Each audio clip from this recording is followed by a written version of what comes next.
Hi guys, this is Keshav Malpani and welcome back to yet another session of 12 minutes to CLAT.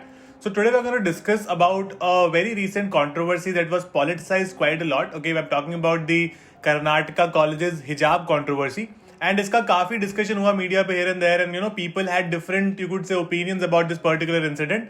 So I'm going to discuss the legality of it. I'm going to discuss certain important facts that the court is going to take into consideration, certain important laws जो court जब final अपने decision के साथ आएगा तो इन चीजों को कंसिडर करके it will come to the final conclusion.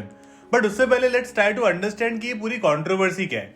So what happened recently was there in some colleges in Karnataka there were certain girls who were wearing hijab while going to college. Okay, so this is like a general practice in the Islam religion that there are certain women who wear hijab from the very childhood itself, right?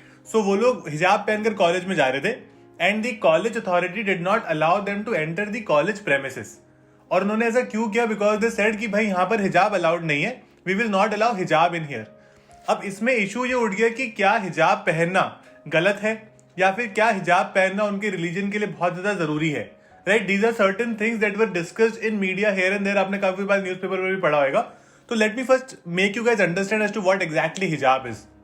सबसे पहली चीज, आपने बहुत सारी women को देखा होगा who cover their entire body with a black cloth, that is called the burqa. ठीक है, जो आपको स्क्रीन पे यहाँ पर दिख रहा है, दैट इज कॉल्ड द बुर्का.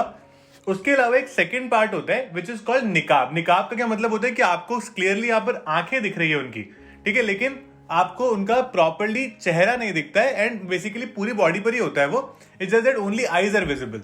तो जब अगर बुर्का और निकाब की बात करें, these two things are banned even in certain Islamic countries. Because क्या होता है, कई बार कुछ सिक्योरिटी रीजंस की वजह से इनको बैन करा गया बहुत सारी कंट्रीज में. बिकॉज कोई भी आ सकता है ना बुर्का पहन के. It could be a terrorist also, it could be anybody else. तो इसीलिए कुछ ज्यादा प्रॉब्लम्स क्रिएट करने के लिए कई बार ऐसे इंसिडेंट्स हुए जहां पर बुर्का पहनकर कुछ बैंक रॉबरी हो गई है या फिर कुछ ऐसा हो गया. तो इसलिए इट हैज बीन स्टॉप्ड और it has been banned in certain countries. But हिजाब एक ऐसी चीज है जो आप स्क्रीन पर देख पा रहे हो, where the face is not covered, right? The face is not covered using hijab. तो यहां पर जब हिजाब वाली कंट्रोवर्सी हुई है तो सवाल यह है कि it is clearly not against, you could say, और violative of the security of the nation. So what is the reason behind banning it? तो जो कर्नाटका गवर्नमेंट है उन्होंने ये रीजन दिया है, there is something called the Karnataka education act of 1983. अब इस एक्ट के अंदर क्या दे रखा है? इस एक्ट के अंदर दे रखा है अंडर सेक्शन 133 क्लॉज 2 कि आप कोई भी यूनिफॉर्म होगी, वो कोई अगर प्राइवेट इंस्टीट्यूशन में है विद इन द स्टेट, तो वो इंस्टीट्यूशन ही उसको डिसाइड करेगा कि कौन सी यूनिफॉर्म वो अलाउ करेंगे और कौन सी यूनिफॉर्म अलाउ नहीं करेंगे. अब यहां पर the state government is actually sided with the university saying कि भाई जो उन्होंने किया है it is well within their rights और they have all the right to decide what would the students wear and what will they not wear. It's as simple as that. Now हमने देखा था कि इस matter में इतनी controversy हुई थी that it went to various courts as well. ठीक है, सुप्रीम कोर्ट में भी एक बार चला गया था. Currently is going on in the Karnataka high court as well. तो यहां पर अभी डिसीजन पेंडिंग है. But let me explain with very brief or very simple understanding as to what is the exact law on this.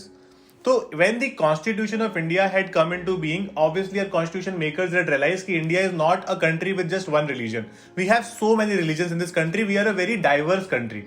तो उन्होंने एक हमारा right दिया था which is one of the fundamental rights in the Indian Constitution, which is right to religion. अब right to religion under Article 25 ये बोलता है सारे citizens को कि all the citizens in this country have the right to freely profess, propagate and practice their religion. Basically आप जिस religion को चाहो उस religion को practice कर सकते हो, उसको बढ़ावा दे सकते हो, right? ये आपका पूरा वहां पर right दिया गया है. इसमें ये भी right आपको दिया गया कि अगर आप चाहते हो कि आपको कोई religion follow नहीं करना and you want to follow a particular type of, you could say, lifestyle or something like that, that is also allowed. तो आपके पास पूरा राइट है as an individual in this country कि आप कोई रिलीजन फॉलो करो या मत करो, आप किसी रिलीजन को बढ़ावा दो या मत दो. आपको अगर किसी रिलीजन में कन्वर्ट भी होना है, for example you belong to religion A and you want to convert to religion B, now you have full right to do that as long as you are consenting to it. आप एक consenting adult हो तो आप definitely ये भी कर सकते हो. Now this fundamental right comes up with certain reasonable restrictions. अब रीजनेबल रेस्ट्रिक्शंस क्या है कि कई बार रिलीजन की वजह से क्या हो जाता है, कुछ इश्यूज क्रिएट होते हैं. तो अगर मान लो कोई पब्लिक मोरालिटी, हेल्थ या फिर पब्लिक ऑर्डर, ये तीन major you could say reasonable restrictions हैं. अगर इन रीजनेबल रेस्ट्रिक्शंस के अंदर कुछ आया तो उस पर्टिकुलर रिलीजन को बैन कर सकते हैं आप, ठीक है, या फिर उस रिलीजियस प्रैक्टिस को बैन कर सकते हैं. रिलीजन को बैन जनरली नहीं करते, उस रिलीजियस प्रैक्टिस को बैन कर सकते हैं अगर वो पब्लिक हेल्थ, पब्लिक मोरालिटी और पब्लिक ऑर्डर के अंडर आता है तो, ठीक है, ऐसा कुछ जो वायलेट करता है तो.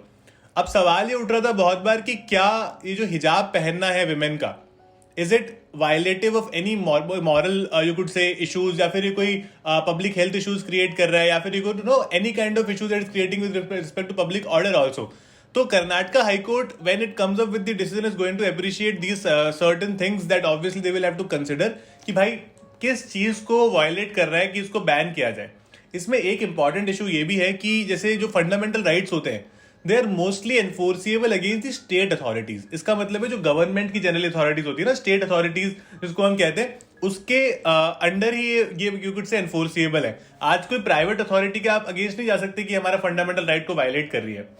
अब यहां पर कैच ये है कि जो भी कर्नाटका के इंस्टीट्यूशंस हिजाब को अलाउ नहीं कर रहे हैं, all those are private institutions. So the Karnataka high court will have to see कि क्या हम इन प्राइवेट इंस्टीट्यूशंस के अगेंस्ट भी कुछ एक्शंस ले सकते हैं when it comes to preserving the fundamental rights. अब एक बहुत ही important point under right to religion जो बहुत बार कोर्ट में डिस्कस हुआ है कि कौन सी प्रैक्टिस को हम बैन कर सकते हैं और कौन सी प्रैक्टिस को बैन नहीं कर सकते. अब देखो, कुछ एक ऐसी प्रैक्टिस होती है जो आपके रिलीजन में ना एकदम इनहेरेंट है, जो सालों साल से, जो पीढ़ियों से चलती आ रही है, राइट. तो उसको कहते हैं एसेंशियल रिलीजियस प्रैक्टिस. तो essential religious practice with respect to a particular religion is generally not banned. For example, Hinduism के लिए एक केस था कि हिंदुइज्म में आइडल वर्शिप, जो हम भगवान की मूर्तियों की पूजा करते हैं, that is a very essential religious practice. So that can not be band. अगर कोई मुस्लिम इंसान 5 बार दरगाह में जाके नमाज पढ़ना चाहता है तो that is an essential religious practice. ठीक है, उसको आप बैन नहीं कर सकते हो. Wearing a turban by a Sikh person, that is an essential religious practice. अब इसके कई सारे ऐसे भी है कि एसेंशियल रिलीजियस प्रैक्टिस क्या नहीं है, जो सुप्रीम कोर्ट ने और कई सारे हाई कोर्ट्स ने कई बार बैन भी किया है. फॉर एग्जाम्पल, कई बार हम देखते हैं कुछ मॉस्क से या कुछ टेम्पल से बहुत लाउड स्पीकर बजते हैं. ठीक है, that is not an essential religious practice. ठीक है, कोई भी रिलीजियस टेक्स्ट ऐसा नहीं बोलता कि आप अपनी जो प्रेयर कर रहे हो वो दुनिया को सुनाओ. तो उसको बैन किया गया है कई बार. ठीक है, काउ स्लॉटर को बैन किया गया in the name of religion कि आप ऐसा बिल्कुल भी नहीं कर सकते हो. So these are certain things that have been considered कि भाई ये रिलीजियस प्रैक्टिस नहीं है.